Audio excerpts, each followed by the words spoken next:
మాజీ మంత్రివర్యులు వినోద్ గారు, వివేక్ గారు, విజయ్ రమణారావు గారు, రాజ్ ఠాకూర్ గారు నాకొక 3-4 అంశాలు మీ ఉపన్యాసంలో చెప్పాలి, మంజూరు చేయాలి అని వారు అడగడం జరిగింది. నేను ఎందుకు ముందే ఈ అంశాలను మీ ముందు పెడుతున్నా అంటే వాళ్ళు నన్ను కొన్ని మంజూరీలు ఈ రాష్ట్ర ముఖ్యమంత్రిగా ప్రకటన చేయాలి అని,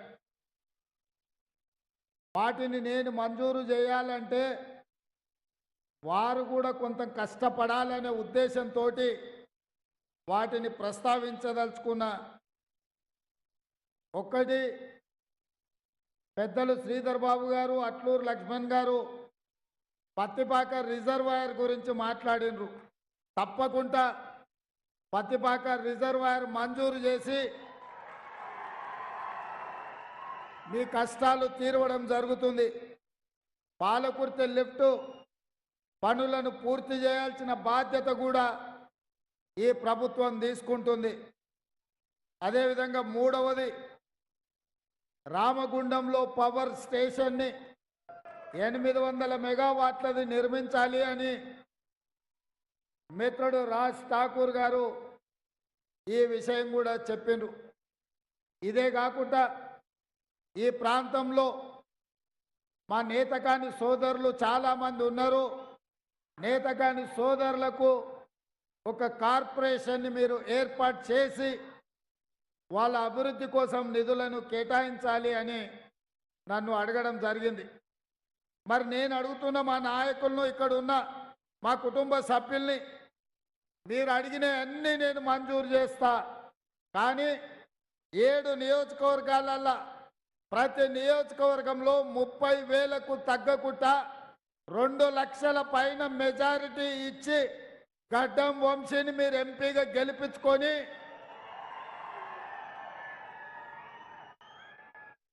హైదరాబాద్కు తీసుకొని రాండి. తప్పకుండా ఇప్పుడు మీరు అడిగినవి 100% మంజూరు చేసి మీ ప్రాంతాన్ని అభివృద్ధి చేసే బాధ్యత నేను తీసుకుంటా అని మా నాయకులకు సూచన చేస్తున్నా, మా కార్యకర్తలకు విజ్ఞప్తి చేస్తున్నా. మీకు మంజూరేనా? ఏమనట్లేదు శ్రీధర్ బాబు గారు, ఇప్పుడు మీరు అడిగిన అన్ని మంజూరు చేస్తాం. నాకు 2 లక్షల పైన మెజారిటీ ఇవ్వాలి ఎంపీకి. మా శ్రీధర్ బాబు గారు మాట ఇచ్చిండ్రు, గడ్డం వంశీని 2 లక్షల పైన మెజారిటీతో గెలిపిస్తా అని వారి మాట ఇచ్చిండ్రు. వారి పట్ల నాకు సంపూర్ణమైన విశ్వాసం ఉన్నది. పెద్దపల్లి పార్లమెంటు నియోజకవర్గ ఇన్ఛార్జిగా వారు పెద్దరికం తీసుకొని పెద్ద మనసు చేసుకొని వంశీని 2 లక్షల పైన మెజారిటీతో గెలిపిస్తా అన్నాడు.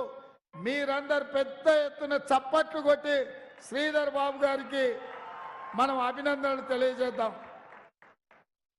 మిత్రులారా, మీకు అందరికీ తెలిసి ఈరోజు మధ్యాహ్నం 2 గంటల మీ దగ్గరికి రావాల్సి ఉండే, కానీ రాత్రి 12-1 గంటకు ఢిల్లీ నుంచి ఫోన్ వచ్చి మన నాయకుడు, మన అభిమాన నాయకురాలు శ్రీమతి సోనియా గాంధీ గారి పుత్రుడు, రాజీవ్ గాంధీ గారి కుమారుడు, ఇందిరాగాంధీ గారి మనవడు, మనందరికీ అత్యంత అభిమాన నాయకుడు శ్రీ రాహుల్ గాంధీ గారు రాయ్బరేలీ పార్లమెంటు నియోజకవర్గం నుంచి శ్రీమతి సోనియా గాంధీ గారు, శ్రీ రాజీవ్ గాంధీ గారు, శ్రీమతి ఇందిరాగాంధీ గారు ప్రాతినిధ్యం వహించిన నియోజకవర్గం నుంచి 4వ తరంగా ఎన్నికల నామినేషన్ వేస్తున్నారు.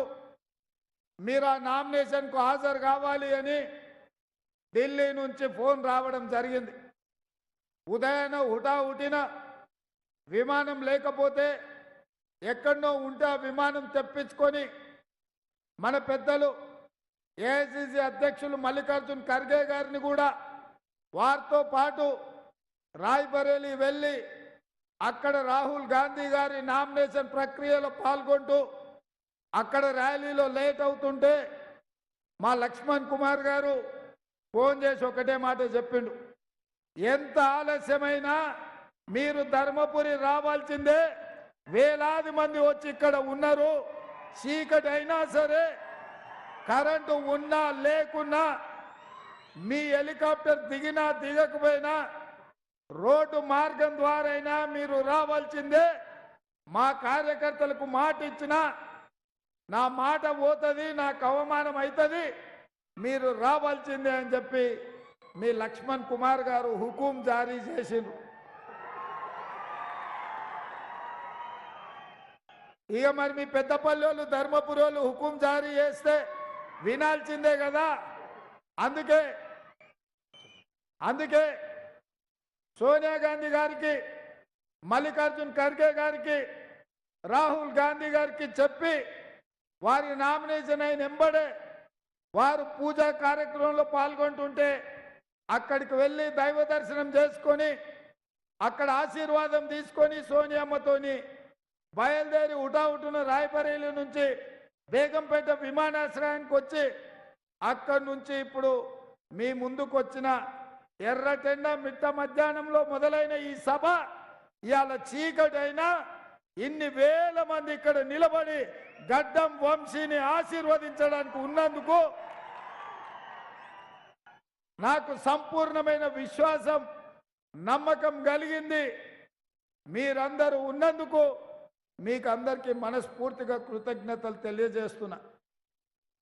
ఈ ప్రాంతానికి, ఈ పెద్దపల్లి పార్లమెంటు నియోజకవర్గంలో ఉన్న శాసనసభ నియోజకవర్గాలకు ఈ పార్లమెంటుకు ఒక గొప్ప చరిత్ర ఉన్నది దేశంలో.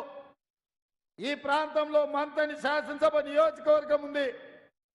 అక్కడ ప్రాతినిధ్యం వహించిన కీర్తిశేషులు పివి నరసింహారావు గారు సర్పంచ్ నుంచి మొదలు పెడితే ఈ దేశ ప్రధానమంత్రిగా ఈ దేశాన్ని ప్రపంచ దేశాలతో పోటీ పడే విధంగా ఆర్థిక రంగంలో, వ్యవసాయ రంగంలో, పెట్టుబడుల రంగంలో, పారిశ్రామిక రంగంలో రాణించి ఈరోజు మనం ప్రపంచ దేశాలతో పోటీ పడుతున్నామంటే పివి నరసింహారావు గారి యొక్క గొప్పతనం, వారి యొక్క దూరదృష్టి వల్ల ఈరోజు ఈ దేశం నరేంద్ర మోడీ గారు అప్పుడప్పుడు 5 ట్రిలియన్ ఎకానమీ అని మాట్లాడుతుంటాడు. ఆ 5 ట్రిలియన్ ఎకానమీకి పునాదులేసి మార్గదర్శకుడిగా నిలబడ్డది పివి నరసింహారావు గారు.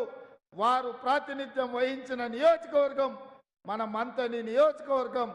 అక్కడి నుంచే మిత్రుడు శ్రీధర్ బాబు గారు ఈరోజు బాధ్యత నిర్వహిస్తున్నారు.